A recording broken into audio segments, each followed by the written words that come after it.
법대로 합시다.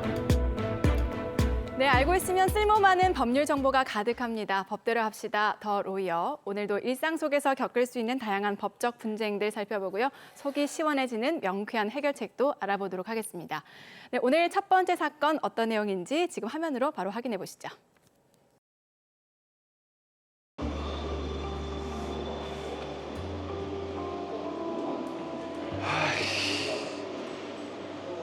월 매출 3천만 원?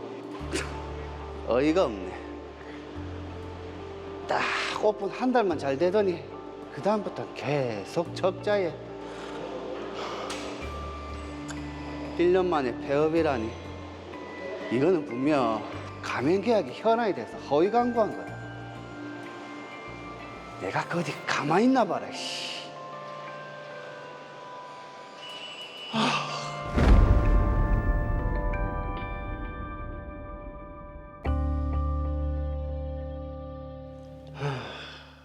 어디 괜찮은 사업 아이템 없나? 아이씨, 평생 월급쟁이로 벌어먹고 살기 바쁘고. 요즘 수제버거 핫하다던데. 로이어버거? 요즘 이거 주변에서 많이 먹던데. 한번 알아볼까? 가맹 문의 연락처가 최미나.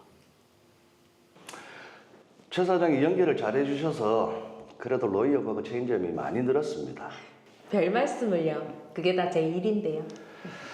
저는 욕심이 많은 사람입니다. 백화점, 천호점까지 쭉쭉 늘리는 게 제 목표라. 최근에는 가맹 계약이 좀 부진하던데 우리 최 사장님께서 좀 공격적으로 컨설팅을 좀 해주세요. 네, 알겠습니다. 제가 더 열심히 모집해 보겠습니다. 항상 수고가 많아요. 저는 그 로이어버거 체인점에 관심 있다는 분이 있어서 연락 좀 하고 오겠습니다. 네. 꼭 가맹 계약 체결될 수 있도록 화이팅입니다. 네, 화이팅.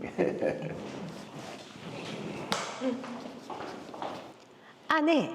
가맹점 문의 주셨죠? 예. 그 2시까지 로이어구 건물 1층으로 가면 되나요? 네, 맞습니다. 이따 뵐게요. 네. 공격적으로 컨설팅을 하라고? 그래, 내가 이번 건 꼭 성사시키고 만다. 여기가 유동인구도 많고 주변에 아파트 단지들이 많아서 배달 건수도 많을 겁니다. 그 월 매출은 어떻게 됩니까? 월 매출 최대 3천만 원이고요. 비용이 한 2천만 원 듭니다. 그래도 월 평균 수익 약 1천만 원은 가져가시는 겁니다. 그 가맹 본부에 지급해야 되는 초기 비용 같은 건 없나요? 사장님 많이 알아보셨네요. 가맹비가 1천만 원, 그리고 인테리어 등 비용이 2천만 원, 교육비 400만 원 해서 가맹 본부에 지급하는 돈이 총 3,400만 원입니다. 3,400이라. 이 정도면 다른 외식업 프랜차이즈보다 훨씬 저렴한 편이죠. 뭐 그렇긴 하네요. 그리고 계획서 보시면 아시겠지만 드는 비용 대비 수익성도 좋고 또 매장 위치도 좋고 무엇보다 인근에 같은 업종이 없어요. 그렇네요. 해보고 싶은데. 여기 조건이 워낙 좋아서 주변에 눈독 들이는 희망자분들이 꽤 많은데. 그 가맹 계약하려면 어떻게? 그 혹시 본사 대표님을 한번 만나보고 싶은데. 당연하죠. 대표님하고 만나서 계약하셔야죠. 그 시간 언제쯤 괜찮으세요? 예. 그 내일이라도 괜찮습니다. 네. 알겠습니다. 예. 너무 빨리 판단하고 결정하시는 것 같은데. 네, 섣부른 결정인 것 같은데요. 저 로이어버거랑 가맹 계약을 하신다니 정말 잘 생각하셨습니다. 우리 점주님 돈 많이 벌어 드릴 겁니다. 뭐 그럼 좋죠. 그 여기 적힌 내용들이 다 맞는 거죠? 예, 저 로이어버거 체인 점주님들께서 장사가 너무 잘 된다고 후회하시지 않을 겁니다. 그럼 믿고 계약하겠습니다. 잘 생각하셨습니다. 후회하면 어떡하죠? 하하, 참 믿음이 중요하죠. 저는 그렇게 가맹점 계약을 체결한 후 3,400만 원을 모두 지급하고 야심차게 햄버거 가맹점을 시작했습니다. 오픈 한 달 정도는 매출이 괜찮았습니다. 그런데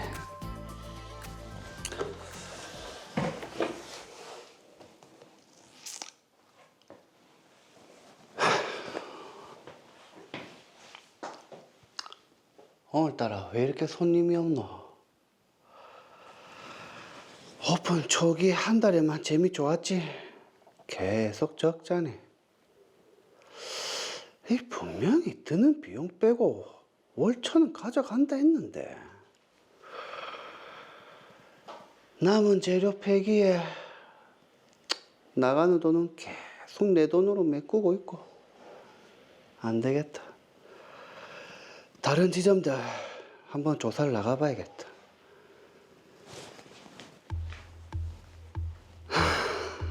아유, 사장님 안녕하십니까. 다른 가맹본부와 연결을 해준 최민아 씨가 제공한 수익 사업 계획서상 월 최대 매출 및 수익은 가맹점 중 가장 수익이 좋은 가맹점만을 기준으로 한 거였습니다. 실제 전체 가맹점의 월 평균 수익은 300만 원 수준에 불과했습니다. 손실 메운다고 대출까지 내고 월 평균 수익 1,000? 이것은 사기 아이가. 더 이상은 안 되겠다. 본사랑 단판을 지어야지. 이 계약할 때는 월 1,000원 번다고 하더니 계속 300도 못 벌고 적자입니다, 적자. 그거는 사장님의 장사 수완이 참나, 그걸 말이라고. 본사에서 매장을 인수해서 뭐 직영으로 운영하든지 아니면 흑자 전환을 할 수 있도록 물류비, 관리비 등을 조정하고 예상 매출의 차이에 따른 손실 일부 보전해 주세요. 그렇게는 못합니다. 이거 순허위 광고해서 가맹계약 시킨 거 아닙니까? 아니 사장님이 장사를 제대로 못해서 매출이 안 나오는 거를 이렇게 본사에서 따지시면 어떡합니까? 그렇게 못하니까 그만 나가주세요.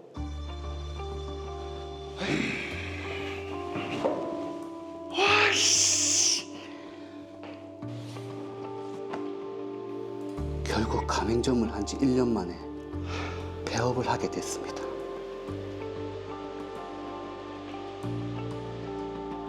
계약할 때는 가만히 서 허위 정보로 계약 체결하게 하더니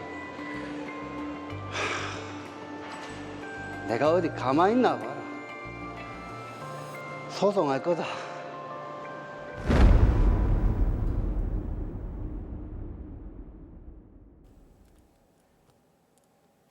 자, 그러게요. 가맹 계약을 체결할 때 월 평균 1,000만 원 정도의 수익이 보장된다라고 네. 해서 이제 계약을 했는데 그렇죠. 자, 지금 보니까 300만 원 정도네요. 이게 너무 부풀려진 게 아닌가. 좀 금액 차이가 큰 상황인데 한모진 변호사님, 이거 너무한 거 아닙니까? 네, 맞습니다. 저희 가맹 계약 관련 분쟁을 좀 살펴보면 허위 과장 정보가 문제가 되는 경우가 많습니다.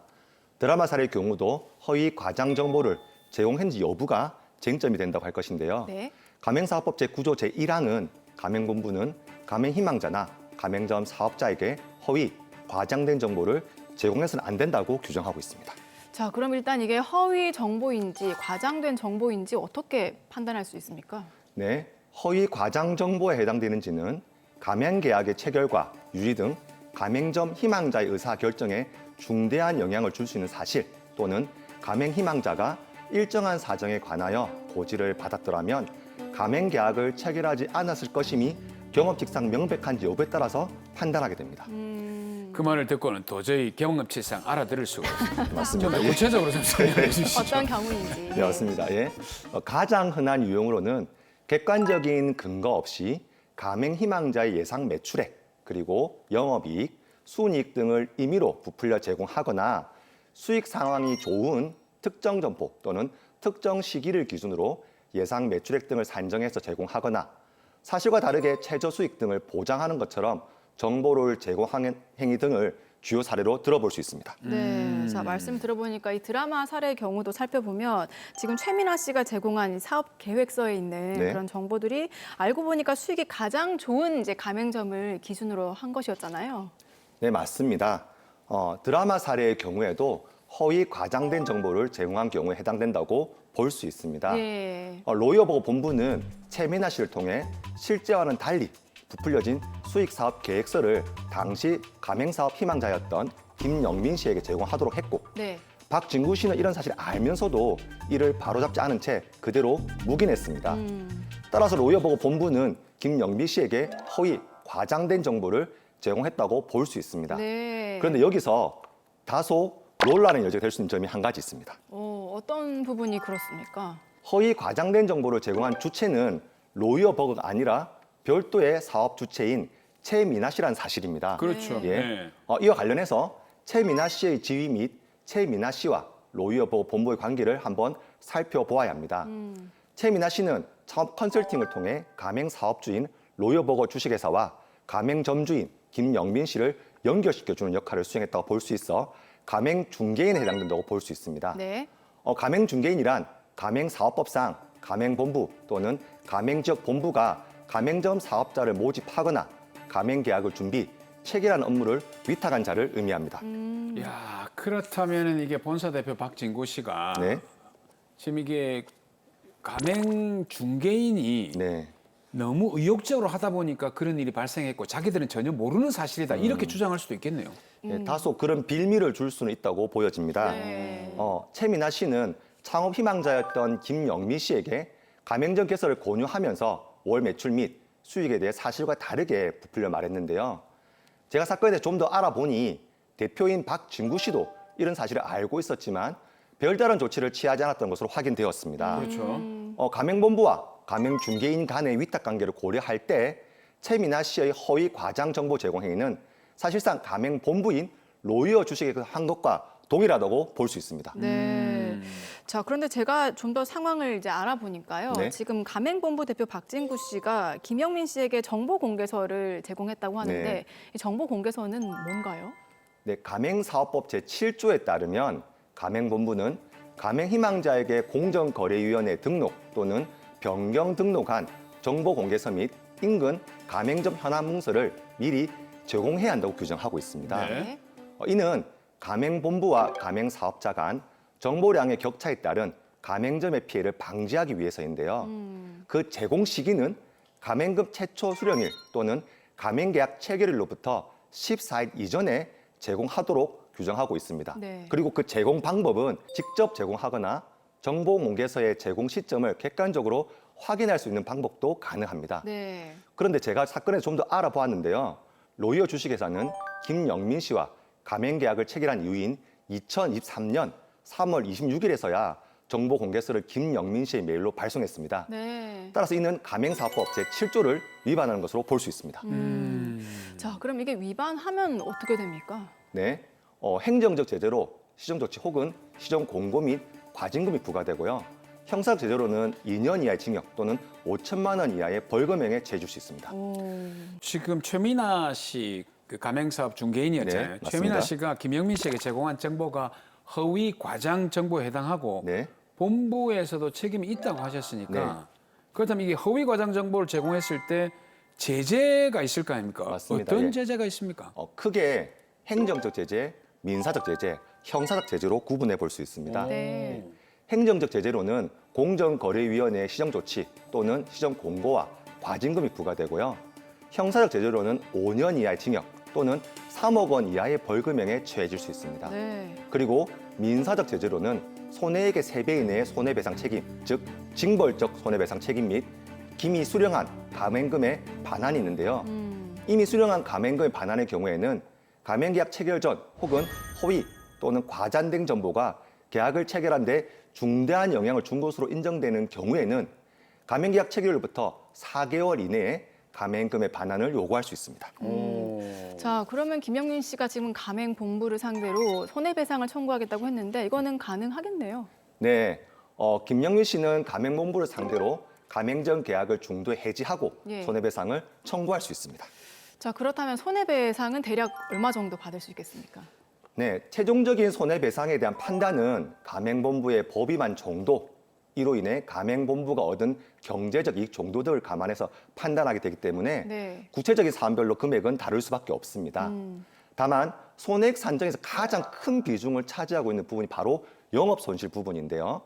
이와 관련 대법원은 영업손실 손해액은 가맹본부로부터 제공받은 예상 매출액 산정서상 매출액 범위 최저액을 기준으로 얻지 못한 영업이익까지를 포함하여 산정하는 것이 아니라 가맹사업자의 실제 매출액에서 실제 지출 비용을 공제한 금액만을 기준으로 산정해야 한다는 점을 분명히 했습니다. 네. 따라서 영업손실 산정의 기준을 명확했다는 점에서 이 점은 반드시 유념하시는 게 좋겠습니다.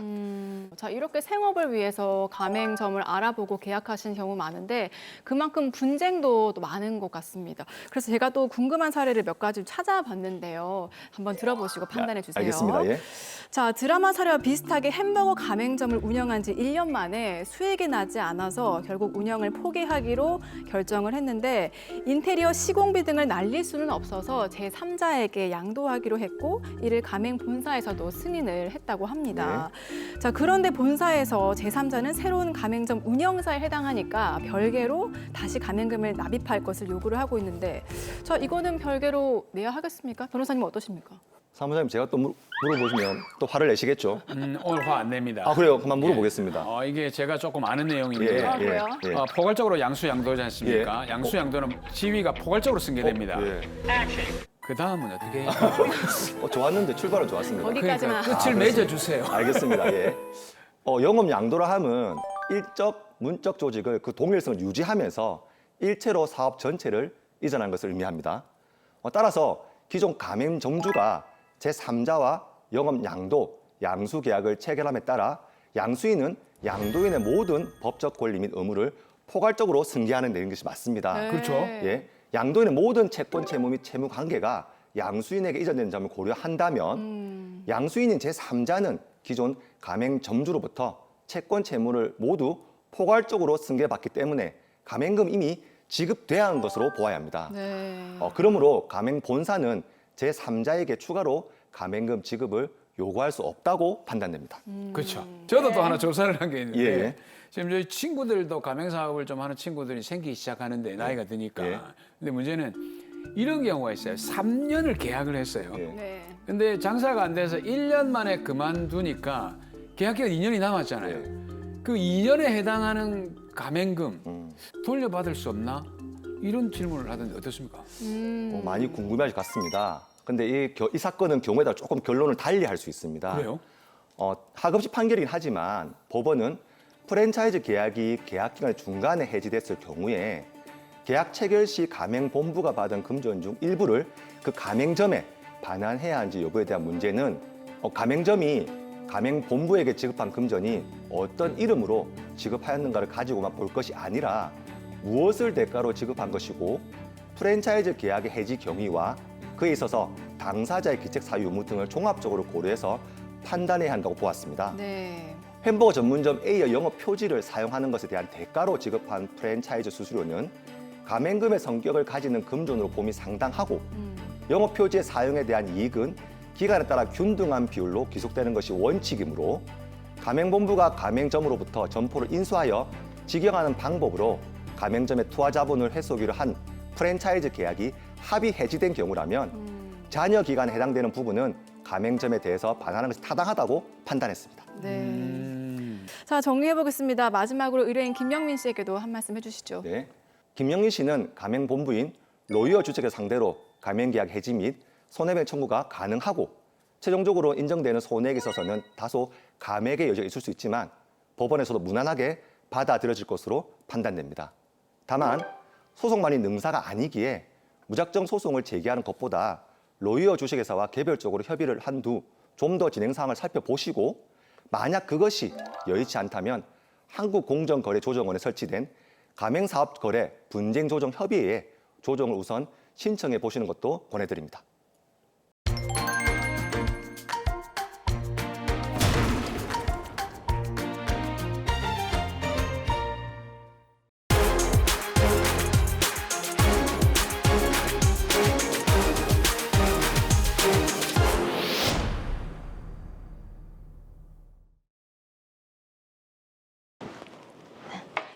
재혼 상담 잘 해주신다고 들었는데. 잘 오셨습니다. 저희는 재혼 회원이 엄청 많아요. 최근에 재혼에 성공한 커플도 꽤 있고요.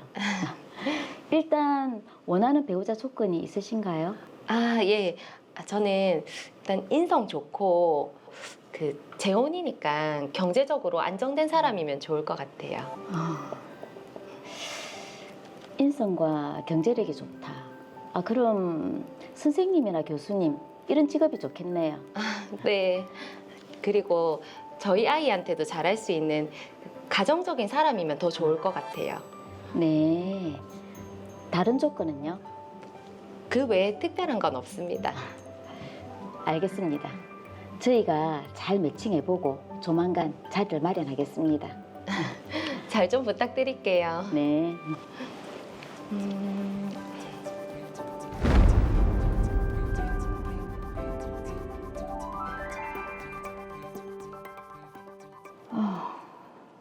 장미성 씨는 인성하고 경제력이 중요하다고 했으니까 지금 난에 선생님이라 적은 분들 중에서 어디 보자. 저 인성은 어떻게 판단하죠? 최영진 씨. 이분 성격이 다정다감하고 재산도 많고 자녀도 없네. 조건에 딱인데.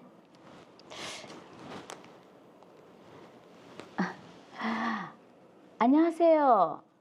여기 로이어 노블입니다.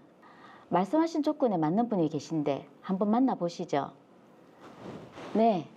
시간과 장소는 제가 문자 보내드리겠습니다. 그럼 좋은 만남 되세요.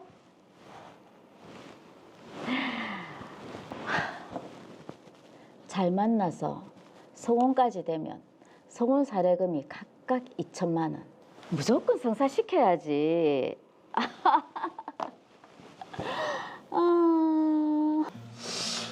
안녕하세요. 소개받은 최영진이라고 합니다. 안녕하세요. 저는 장미정입니다.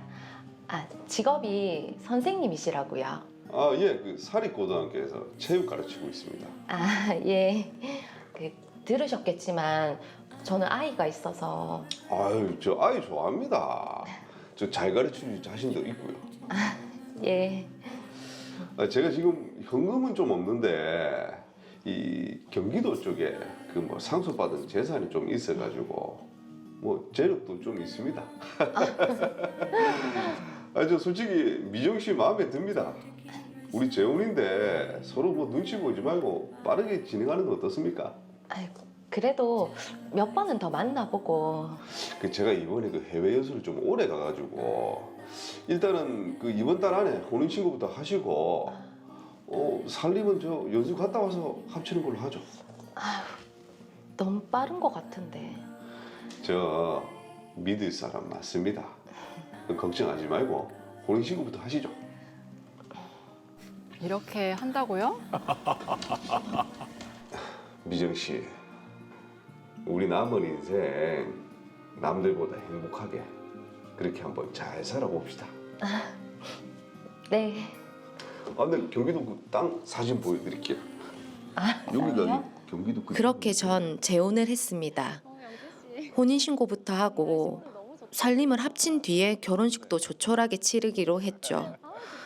그 사람의 해외 일정 때문에 모든 일이 너무 급하게 진행됐고 그 탓에 서로의 가족을 만날 기회조차 없었습니다. 뭐지? 아니 그 사람 우편물이 왜 우리 집으로 왔지? 채무독초? 부동산에 압류가 걸려 있어. 그 사람 얘기했던 거 다 거짓말이었나? 설마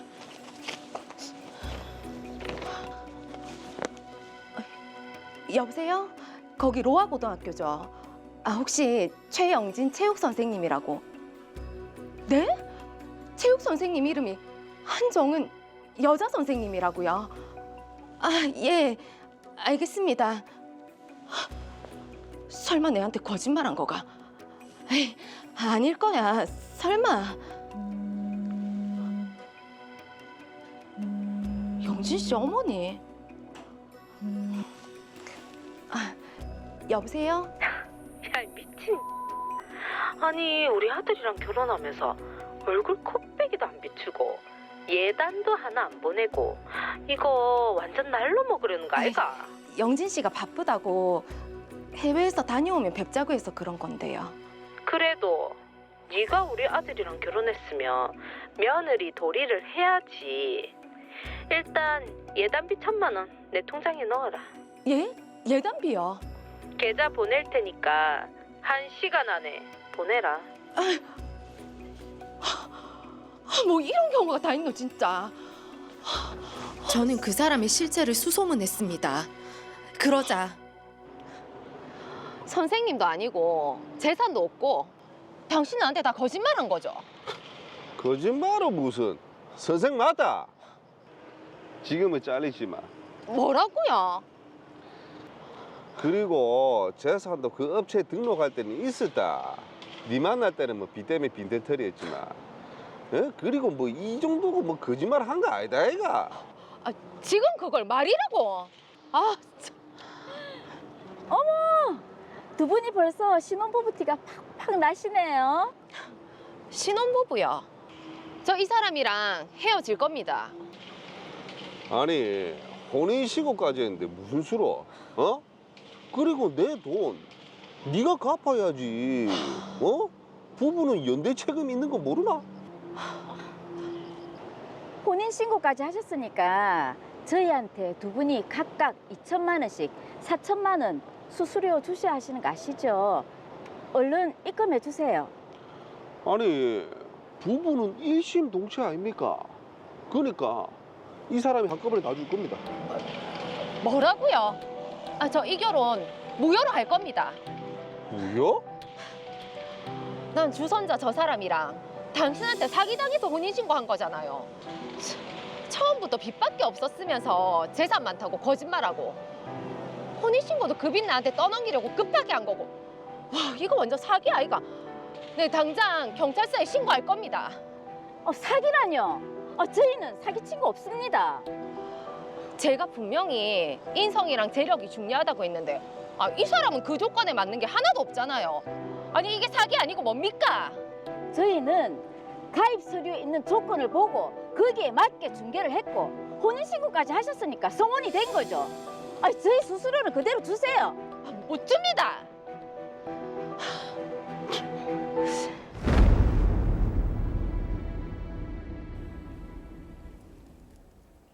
네, 새로 좋은 사람을 만나서 행복한 결혼 생활을 꿈꿨는데 미정 씨가 아무래도 이 사기 결혼을 좀 당하신 것 같습니다. 박보영 변호사님 어떻게 보셨습니까? 네, 이미 한 번의 이혼으로 상처가 있는 장미정 씨에게 매우 안타까운 일이 벌어졌는데요. 말씀하신 것처럼 최영진 씨가 장미정 씨를 처음 만났을 때부터 직업과 재력을 속이고 급하게 혼인신고부터 한 목적이 본인의 빚을 장미정 씨에게 떠넘기기 위한 것이었다면 흔히 말하는 사기 결혼에 해당한다고 보입니다. 네, 자 이게 사기 결혼이라면 혼인하지 않았던 이전의 상태로 되돌릴 수 있는 건가요? 네, 이 사안의 경우 진정한 혼인의 성립 후 그 관계를 해소하는 이혼 소송이 아니라 처음부터 진정한 혼인이 성립되지 않았다는 것을 다투는 혼인 무효 또는 혼인 취소 소송을 통해 두 사람의 관계를 정리해야 하는 사건입니다. 네, 자 그런데 혼인 무효랑 혼인 취소 이게 어떤 차이가 있습니까? 네, 민법 제815조는 혼인 무효 사유를, 민법 제816조는 혼인 취소 사유를 각각 규정하고 있는데 가장 큰 차이는 혼인 무효는 그 사유가 있는 한 언제든지 법원에 확인을 구할 수 있고 처음부터 혼인 관계가 없었다고 인정되는 소구표가 있습니다. 네. 반면 혼인 취소는 각 취소 사유마다 혼인 취소 청구권에 제척 기간이 있어 그 기간 안에 소를 제기해야만 취소 가능하고 소구표가 없습니다. 그리고 혼인관계 증명서에도 혼인 무효가 되면 아무런 기록이 남지 않지만 혼인 취소의 경우 혼인 취소의 기록이 남습니다. 네. 일단은 미정 씨 입장에서 가장 유리한 효과를 가져올 수 있는 게 바로 혼인 무효 소송인 것 같은데 그거부터 한번 알아보죠. 이게 가능하겠습니까? 예, 그렇습니다. 민법 제815조 제1호는 혼인 무효 사유로 당사자 간에 혼인의 합의가 없는 때를 규정하고 있습니다. 대법원은 그 의미에 대하여 당사자 사이에 사회관념상 부부라고 인정되는 정신적, 육체적 결합을 생기게 할 의사가 합치가 없는 경우를 의미하므로 당사자 일방에게만 그와 같은 참다운 부부관계의 설정을 바라는 효과 의사가 있고 상대방에게는 그러한 의사가 결여되어 있었다면 비록 당사자 사이에 혼인신고 자체에 관하여 의사의 합치가 있어 이런 법률상 부부라는 신분관계를 설정한 의사는 있었다고 하더라도 그 혼인은 당사자 간에 혼인의 합의가 없는 것이어서 무효라고 보아야 한다고 판시하고 있습니다. 네. 자, 그럼 이 사건의 핵심은 당사자 간에 지금 제대로 된 혼인의 합의가 있었느냐, 그게 핵심이겠네요. 예, 그렇습니다. 장미정 씨는 재혼업체의 소개를 믿고 최영진 씨를 만나 급하게 혼인신고를 하였는데 최영진 씨는 재력과 직업까지 속여가며 본인이 혼인 전에 부담하고 있던 많은 빚을 장미정 씨에게 떠넘기려 혼인신고를 한 것이라고 입증되면 미정 씨에게는 참다운 부부관계의 설정을 바라는 효과 의사가 있었지만 영진 씨에게는 그러한 의사가 결여되어 있었기 때문에 이 혼인은 당사자 간에 혼인의 합의가 없는 것이어서 무효로 볼 가능성이 있습니다. 자, 그럼 이 사건은 혼인 무효 소송만 진행이 되면 해결할 수 있는 겁니까? 꼭 그렇진 않습니다. 법원에서 혼인 무효 확인을 받게 되면 소급표가 있어 혼인 관계를 전제로 이루어진 혼인 후부터 혼인 무효 확인 시까지의 법률 관계로 인해 제3자 등에게 피해가 발생할 수 있기 때문에 법원은 혼인 무효 판단을 매우 까다롭게 하고 있습니다.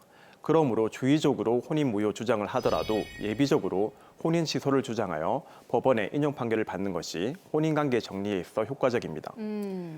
그러면 지금 이 사건은 혼인 취소 사항에도 해당이 된다는 얘기인데 혼인 취소에도 이게 해당이 됩니까?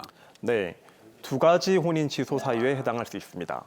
먼저 민법 제816조 제2호는 혼인 당시 당사자 일방에 부부 생활을 계속할 수 없는 악질 기타 중대 사유 있음을 알지 못한 때에 보섭될 수 있을 듯합니다.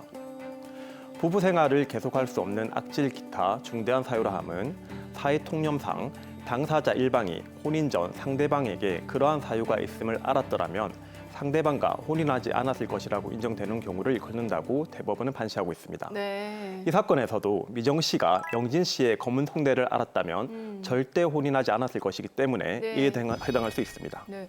자, 그렇게 본다면 이게 사기에도 해당할 수 있을 것 같은데 어떻습니까? 네, 해당할 것 같습니다. 민법 제816조 제3호는 사기 또는 강박으로 인하여 혼인의 의사표시를 한 때를 혼인 취소 사유로 규정하고 있는데 여기서 사기란 혼인의 의사를 결정시킬 목적으로 혼인 당사자의 일방 또는 상방에게 혼인 의사를 결정함에 있어 중요한 고려 요소에 관하여 적극적으로 허위의 사실을 고지하거나 소극적으로 사실을 고지하지 아니하고 침묵함으로써 혼인 당사자를 착오에 빠뜨려서 혼인 의사를 결정하도록 하는 것을 말한다는 것이 대법원의 입장입니다. 네. 그러니까 지금 최영진 씨의 행위는 두 가지 혼인 취소 사유에 다 해당이 된다는 말씀이시죠? 네, 그렇습니다. 네. 두 사람 모두 재혼이었기 때문에 초혼에 비하여 상대방의 직업, 재산 상태 등은 혼인의 의사를 결정함에 있어 매우 중요하게 고려되는 요소인데 최영진 씨는 장미정 씨에게 자신의 직업과 재산 상태에 관하여 적극적으로 기망했기 때문에 혼인 당시 최영진 씨에게 부부 생활을 계속할 수 없는 중대 사유가 있었음을 장미정 씨가 알지 못한 때 네. 또는 장미정 씨가 최영진 씨의 사기로 인하여 혼인의 의사를 표시한 때에 해당한다고 보입니다. 근데 이게 변호사님, 사기에 의한 의사표시 그 한 가지 사유만으로도 충분한데 예. 이게 굳이 두 가지를 모두 주장해야 되는 이유가 있습니까? 네. 하나는 보험이고 뭐 그렇습니까? 네, 사무장이 굉장히 예리한 질문 감사한데요. 예. 사기로 인한 취소보다 부부 생활을 계속할 수 없는 중대 사유가 혼인 취소 사유로서 포괄적이기 때문에 법원에서 만약 최영진 씨의 행위가 사기에는 해당하지 않는다고 판단하더라도 네. 장미정 씨의 부부 생활을 계속할 수 없는 중대 사유로는 판단할 수 있기 때문에 함께 주장을 하는 것입니다. 네. 그리고 사기로 인한 혼인은 사기를 안 날로부터 3월을 경과하면 취소 청구를 못하지만 악질 등 사유에 의한 혼인 취소는 상대방이 그 사유 있음을 안 날로부터 6월의 제척 기간이 적용되기 때문에 기간의 면에서도 함께 주장하는 것이 유리합니다.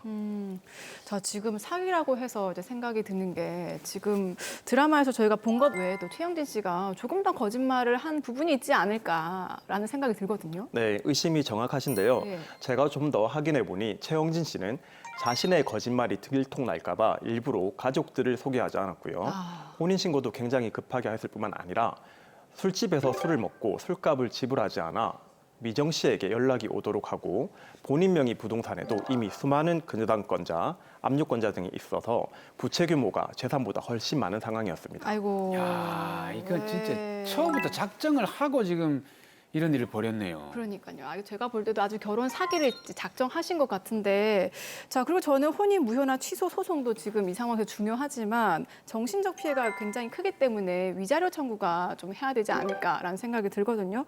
지금 재혼도 어렵게 결심해서 하셨을 텐데 이런 피해를 입게 된다면 앞으로 사람을 어떻게 믿겠습니까? 네, 맞습니다. 혼인 무효 또는 혼인 취소 청구를 하면서 최영진 씨에게 위자료 청구도 당연히 가능합니다. 최영진 씨가 장미정 씨에게 혼인 과정에서 중요한 부분에 대해 기망하여 정신적 고통을 준 것이 명백하기 때문입니다. 다만 이러한 정신적 피해에 대해서는 단순히 주장만으로는 그 정도를 가늠하기 어렵기 때문에 정신과 진료를 받고 그 진단서 등을 증거로 제출하는 것이 위자료 청구에 도움이 된다는 점 기억하시면 좋겠습니다. 네.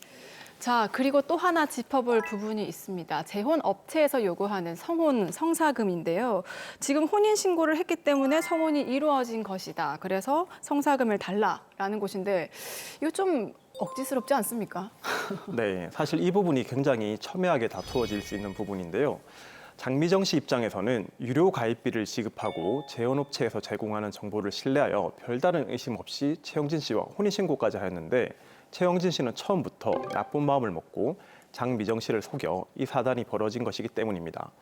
쟁점은 재혼업체가 최영진 씨의 직업이나 재력 등에 대해 얼마나 정확하게 조사를 하였는지 여부인데 네. 단순히 최영진 씨의 말만 믿고 소개했다면 장미정 씨에게 성혼 성사금을 지급 청구할 수 없겠지만 모든 객관적인 서류를 꼼꼼히 확인하고 정보를 제공한 것이라면 계약서에 명시된 성사금의 지급을 청구할 수도 있을 것 같습니다.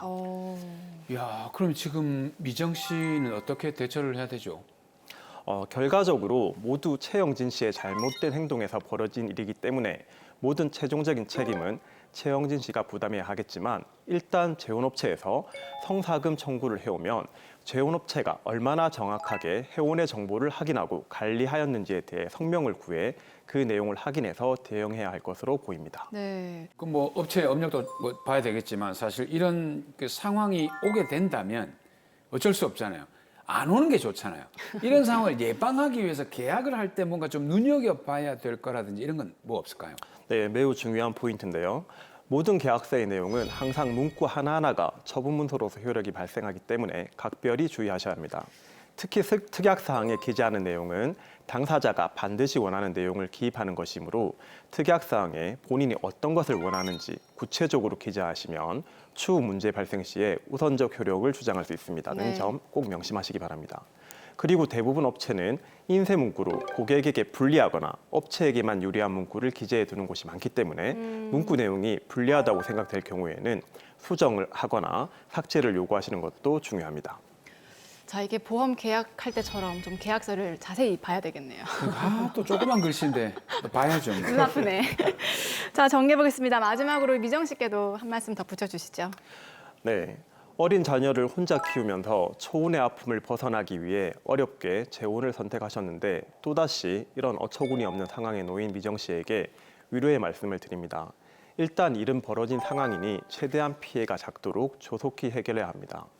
이때 법률 전문가의 도움을 받아 혼인 무효 또는 혼인 취소 소송을 제기하시면서 위자료 청구를 하시기 바라며 재혼업체에서 성사급 지급 청구가 들어오면 재혼업체의 역할이 제대로 되었는지 꼭 다투시기 바랍니다.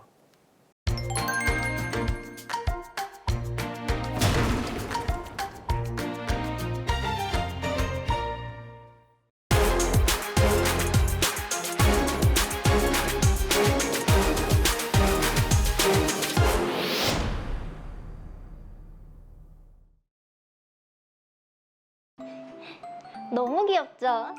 저처럼 귀여운 친구들 보면서 오늘도 해피.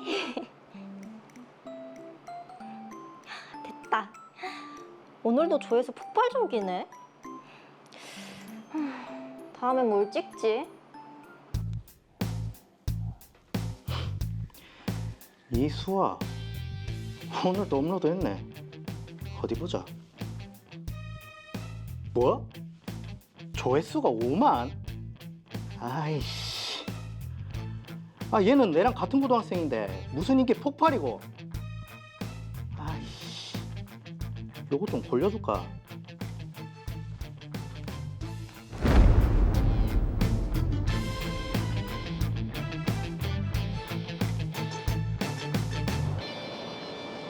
아, 맛있네 오랜만에. 아 그래, 내 도움이 필요하다는 게 뭔데? 재미있는 장난을 쳐볼까 하는데요. 장난? 형님, 합성 좀 하잖아요. 우리 학교에 아주 유명한 애가 있거든요. 걔한테 장난 좀 쳐보려고. 됐다 마. 나는 애들 장난에 끼일 마음 없다.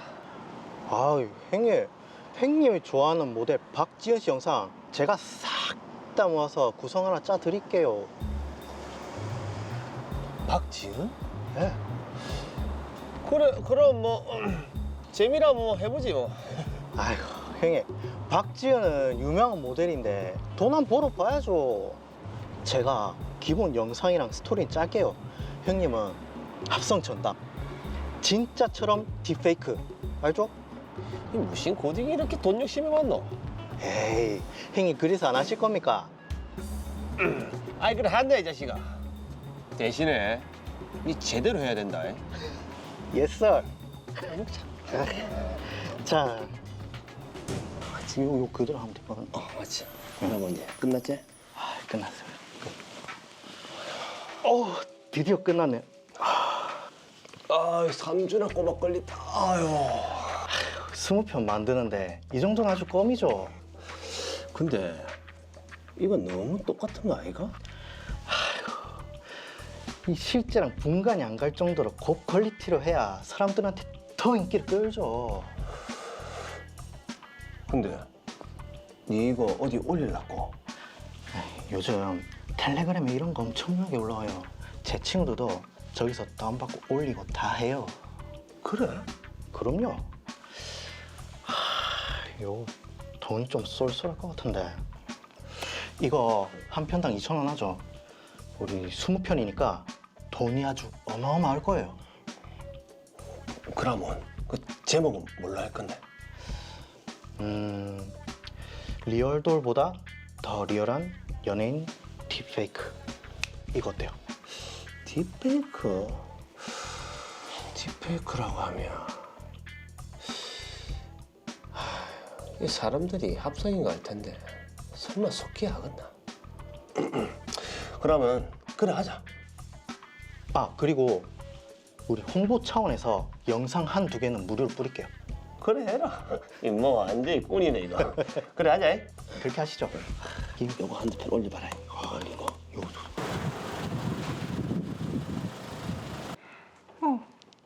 언니? 뭐라고? 내가 음란물에 나온다고?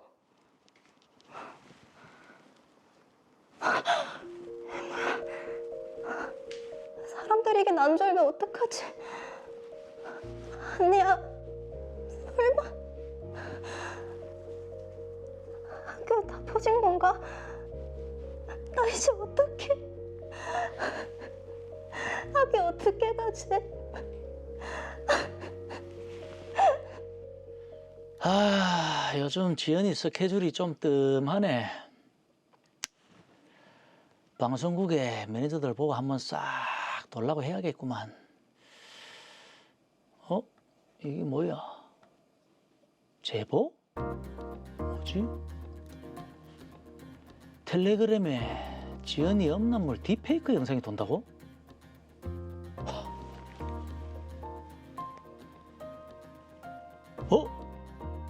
진짜네?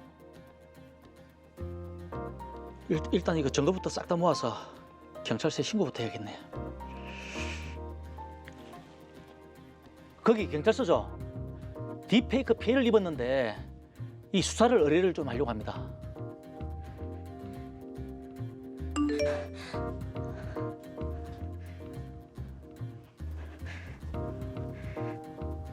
경찰서?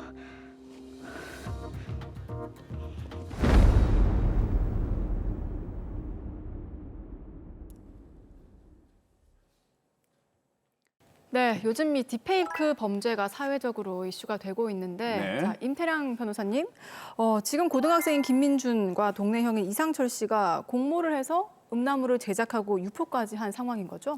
예, 맞습니다. 이 사건의 피해자 중 한 명은 16세의 미성년자이고 다른 한 명은 23세의 성인인데요.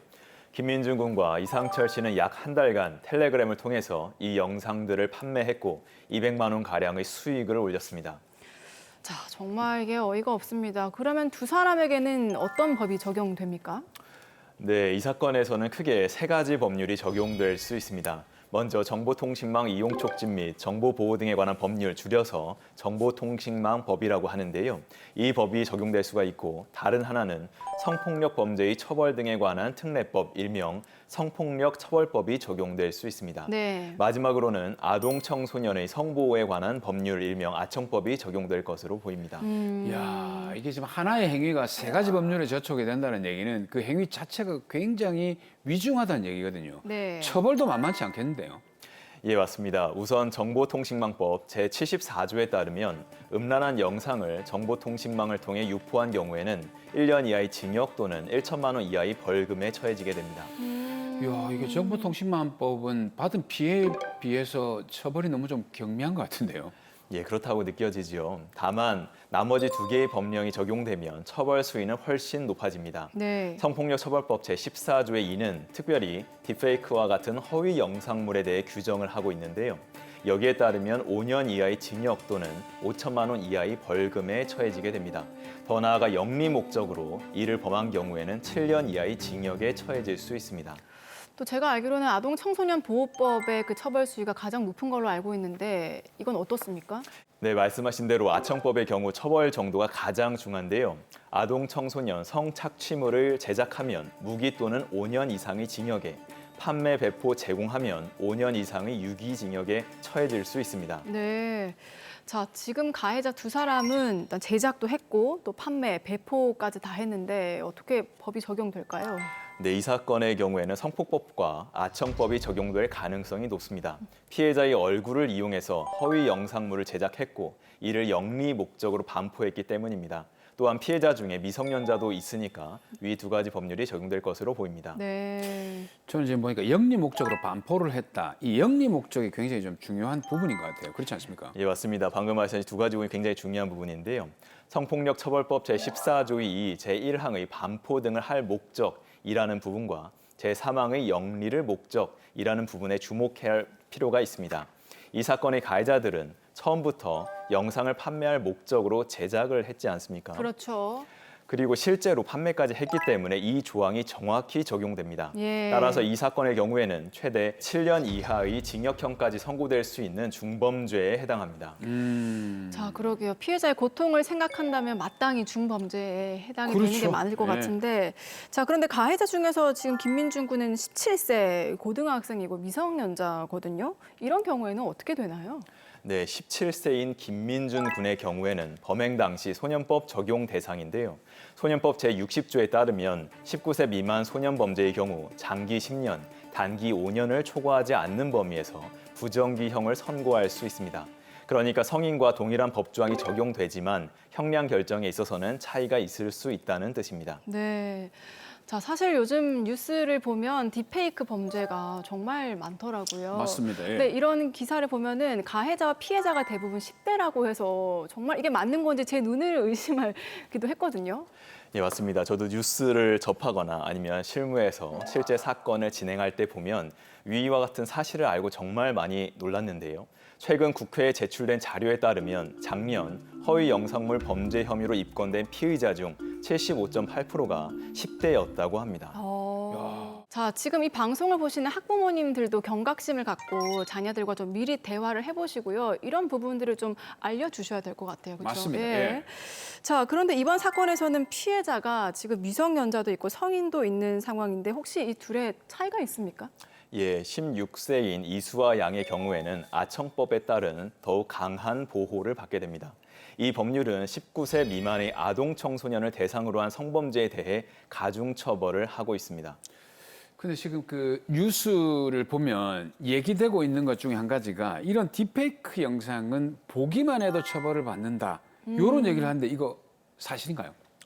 예, 그와 같은 말들이 많이 있는데요. 다만 현행법상 딥페이크 영상을 단순히 시청한 것만으로는 처벌하기 어렵습니다. 해당 영상이 아동 청소년 이용 음란물에 해당해야 이를 소지한 사람을 처벌할 수 있거든요. 이에 최근 국회는 이른바 딥페이크 성범죄 방지법을 통과시켰죠. 만약 위 법이 시행되면 딥페이크 성착취물을 시청하거나 소지, 구입, 저장을 했을 때도 처벌받게 됩니다. 네. 자, 단순 시청은 처벌이 어려울 수 있지만 이게 아동 청소년에 관한 영상물이고 이를 구매, 소지했다면 처벌받을 수 있다. 또 만약에 성폭력 처벌법 개정안이 시행이 되면 시청도 처벌될 수 있다. 이렇게 정의가 되겠네요. 네, 맞습니다. 네. 이게 지금 딥페이크가 신종 범죄이다 보니까 사실 좀 헷갈린다, 궁금하다 이런 얘기들 많이 하시는데 네. 그래서 제가 사건 하나를 가져와 봤는데 정말 어처구니가 없는 그런 사건입니다. 어처구니 없는 어떤 사건입니까? 이게 그러니까 뭔가 범죄를 저지르려고 했는데 네. 본인이 범죄 피해자가 돼버렸어요. 에잉? 그런 경우가 있어요? 있어요. 예, 일명 자업자드 케이스인데요.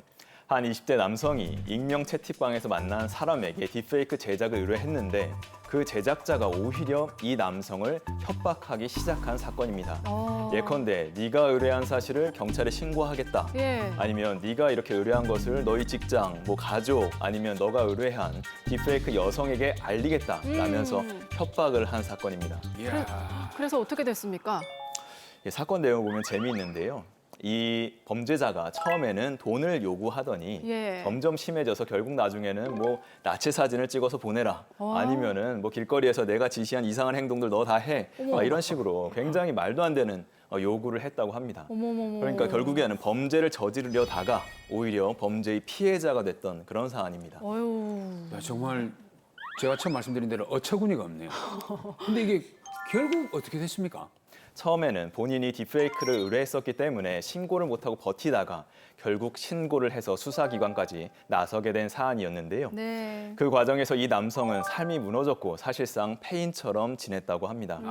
범죄자가 범죄자를 만나서 피해자가 된 것인데 네. 어찌됐든 자신이 저지른 범죄가 돌이킬 수 없는 결과를 낳은 것이죠. 네, 정말 범죄의 끝은 좋을 수가 없습니다. 경각심을 가져야 할 부분인 것 같네요.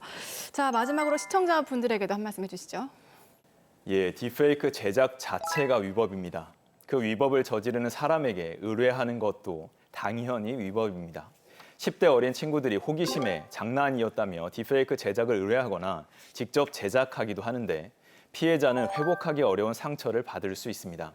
우리 법은, 우리 사회는 딥페이크 범죄를 중하게 보고 있고 처벌의 강도를 높여가고 있습니다. 진지하게 행동하시고 만약 피해를 보셨다면 최대한 신속하게 전문가와 수사기관의 도움을 받으시기 바랍니다.